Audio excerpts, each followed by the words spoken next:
നിലമ്പൂർ ഉപതെരഞ്ഞെടുപ്പിൽ വോട്ടെടുപ്പ് പൂർത്തിയായതോടെ തികഞ്ഞ ആത്മവിശ്വാസത്തിലാണ് 3 സ്ഥാനാർത്ഥികളും. 74.35% പോളിംഗാണ് രേഖപ്പെടുത്തിയത്. തിങ്കളാഴ്ചയാണ് വോട്ടെടുപ്പ് നടക്കുന്നത്.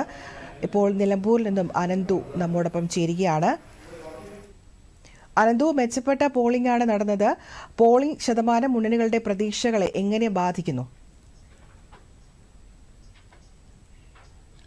സൗമ്യ, വളരെ മെച്ചപ്പെട്ട പോളിംഗ് തന്നെയാണ് നിലമ്പൂരിൽ ഇത്തവണ നടന്നത്. സൗമ്യ സൂചിപ്പിച്ചതുപോലെ തന്നെ 74.35% ഇത്തവണ വോട്ടുകൾ പോൾ ചെയ്തിരിക്കുന്നത്. ഇത്തവണ വോട്ടർമാരുടെ എണ്ണം കൂടുതലായിരുന്നു എന്ന് കണക്കിലെടുക്കണം. എന്നിരുന്നാൽ തന്നെയും മെച്ചപ്പെട്ട പോളിംഗ് തന്നെയാണ് നടന്നതെന്ന് നമുക്ക് മനസ്സിലാക്കാൻ സാധിക്കും. 2021 ഉണ്ടായിരുന്ന ഒരു 1,73,205 വോട്ടുകൾ എന്ന ഒരു കണക്കായിരുന്നു ഉണ്ടായിരുന്നത്.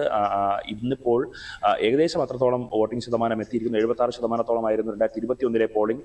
എന്നാൽ ഒരു തെരഞ്ഞെടുപ്പായിട്ടും അല്ലെങ്കിൽ മഴക്കാലമായിട്ട് പോലും വോട്ടർമാർ ബൂത്തുകളിലേക്ക് എത്തി കൂടുതൽ വോട്ട് ചെയ്തു എന്നാണ് നമുക്ക് കണക്കുകളിൽ നിന്ന് മനസ്സിലാക്കുന്നത്. എന്തായാലും ഈ മികച്ച വോട്ടിംഗ് ശതമാനം രേഖപ്പെടുത്തിയതിന്റെ പ്രതീക്ഷയിലാണ് മുന്നണികളെല്ലാം തന്നെ എന്ന് പറയാൻ സാധിക്കും. വോട്ടിംഗ് ശതമാനം ഉയരുമ്പോൾ മുന്നണികളുടെ ജയപ്രതീക്ഷയും ഉയരുന്നത് എല്ലാ തവണയും നമ്മൾ കാണുന്നതാണ്. പ്രത്യേകിച്ചും ഇത്തവണ കോൺഗ്രസ് ആണ് കൂടുതൽ ജയപ്രതീക്ഷ അവർ പങ്കുവെക്കുന്നത്. വോട്ടിംഗ് ശതമാനം ഉയർന്നത് അല്ലെങ്കിൽ ഈ ഒരു കൂടുതൽ പേർ വോട്ട് ചെയ്യാനെത്തിയത് തങ്ങളുടെ വിജയത്തെ അനുകൂലമായി തന്നെ ബാധിക്കുമെന്ന് UDF ക്യാമ്പ് പറയുന്നുണ്ട്. എന്നാൽ LDFന്റെ പ്രതികരണം, ഈ എം സ്വരാജിന്റെ പ്രതികരണം ഉണ്ടായിരുന്നത് ഈ വോട്ടിംഗ് ശതമാനവും വിജയ സാധ്യതയും തമ്മിൽ ബന്ധപ്പെടുത്തേണ്ട ഒരു കണക്കുകൾ അതിന്റെ കാര്യമില്ല എന്നാണ് എം സ്വരാജ് പറയുന്നത്. BJP സ്ഥാനാർത്ഥിയായിട്ടുള്ള NDA സ്ഥാനാർത്ഥിയുടെ അഡ്വക്കേറ്റ് മോഹൻ ജോർജ് പറയുന്നത് കൂടുതൽ ശക്തമായ ഒരു പ്രകടനം ഞങ്ങൾക്ക് കാഴ്ചവെക്കാൻ കഴിയുമെന്ന് തന്നെയാണ്. അങ്ങനെ 3 മുന്നണികളും എന്തായാലും വളരെ വലിയ ശുഭപ്രതീക്ഷയിലാണ്. ഈ വോട്ടിംഗ് ശതമാനം ഉയർന്നതിൽ PV അൻവറും തന്റെ ശക്തി കേന്ദ്രങ്ങളിൽ കൂടുതൽ വോട്ടുകൾ സ്വന്തമാക്കിയിട്ടുണ്ട് എന്നുള്ളൊരു അവകാശവാദം പറയുന്നുണ്ട്.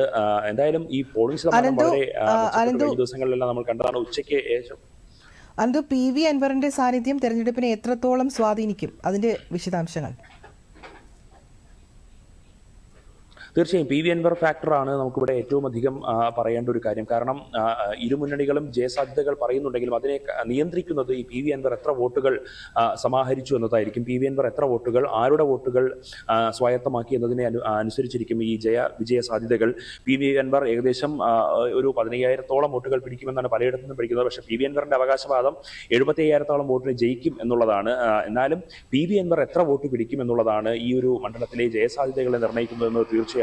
അതോടൊപ്പം തന്നെയാണ് BJP സ്ഥാനാർത്ഥിയായിട്ടുള്ള അഡ്വക്കേറ്റ് മോഹൻ ജോർജ്. അദ്ദേഹം ഇത്തവണ വളരെ ശക്തമായ രീതിയിൽ പ്രവർത്തിച്ചു. BJP പിടിക്കുന്ന വോട്ടുകളും അൻവർ പിടിക്കുന്ന വോട്ടുകളുമായിരിക്കും മുന്നണികളുടെ ഒരു ജയപരാജയങ്ങളെ നിർണ്ണയിക്കുന്നതെന്ന് മനസ്സിലാക്കാൻ സാധിക്കും.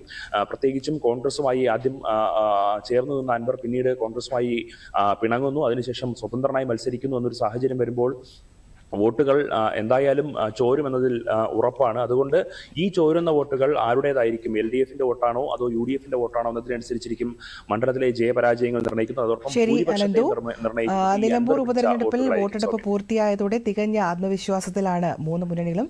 വിശദാംശങ്ങൾ നൽകിയത് അനന്ത്.